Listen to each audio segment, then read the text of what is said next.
Saudara, rencong merupakan senjata tradisional suku Aceh yang menjadi simbol identitas masyarakat Aceh. Ya, seperti di Kampung Bait Lampuot, Kecamatan Sukamakmur, Aceh Besar, di mana para perajin rencong masih aktif dalam menempa dan memproduksi rencong.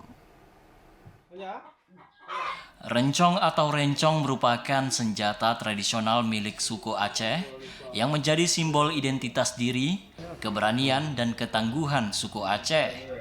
Rencong juga sebagai senjata tradisional yang digunakan oleh Kesultanan Aceh sejak masa pemerintahan Sultan Ali Mugayyad Shah.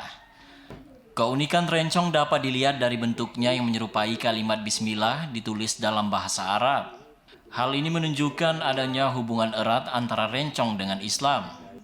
Rencong sebagai senjata khas Aceh tetap diminati sebagai koleksi dan kebanggaan bagi pemegangnya, sehingga para perajin terus memproduksi benda kebanggaan masyarakat Aceh ini, terutama di Kampung Bait Lampuot, Kecamatan Sukamakmur, Aceh Besar. Namun sayangnya sejak hadirnya COVID-19 pada 2019 lalu di Aceh, turut berdampak pada perajin rencong yang ada di kampung tersebut. Kondisi ini juga menuntut masyarakat Desa Bait Lampuot harus mencari pekerjaan lain untuk dapat memenuhi kebutuhan hidup mereka selama ini. Adapun permintaan di pasaran juga semakin menurun, serta sudah lama para wisatawan tidak ada yang berkunjung ke tempat mereka lagi. Salah seorang pengrajin, Haris, mengatakan, usaha tempahan rencong milik ayahnya yang bernama Zuri Ibrahim sudah berjalan hingga puluhan tahun silam. Namun kini usaha rencong milik ayahnya berangsur sepi, baik dari kunjungan wisatawan maupun permintaan. Perkembangannya semenjak habis COVID ini ya, semenjak habis COVID 2019 sudah menurun. Pekerja perajin banyak yang udah mengalihkan itu, karena semenjak COVID itu kan wisatawan dari luar udah nggak bisa masuk. Jadi rencong ini, kerajinan kami ini, jangan ke rencong semuanya jadi kurang laku gitu.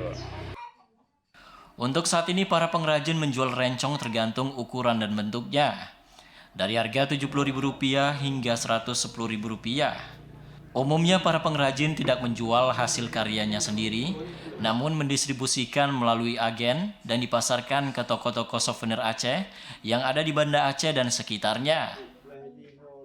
Dulu pernah wisatawan dari luar Malaysia, orang-orang Jawa itu pernah ke tempat kami buat lihat secara langsung pengrajin rencong ini, karena Aceh kan tanah rencong. Mesti wisatawan dari luar pengen tahu pengrajin rencong yang di tempat aslinya. Dari pemerintahnya bisa membantu wisatawan buat sini. Ini kan Aceh tanah rencong, jadi jangan sampai hilang rencong aslinya, tinggal nama. Adapun dalam sehari pengrajin rencong bisa menghasilkan 1 hingga 2 rencong. Saat ini para pengrajin juga mengeluhkan karena kesulitan mendapatkan bahan baku seperti tanduk kerbau yang digunakan untuk sarung rencong. Tim Liputan TVRI melaporkan.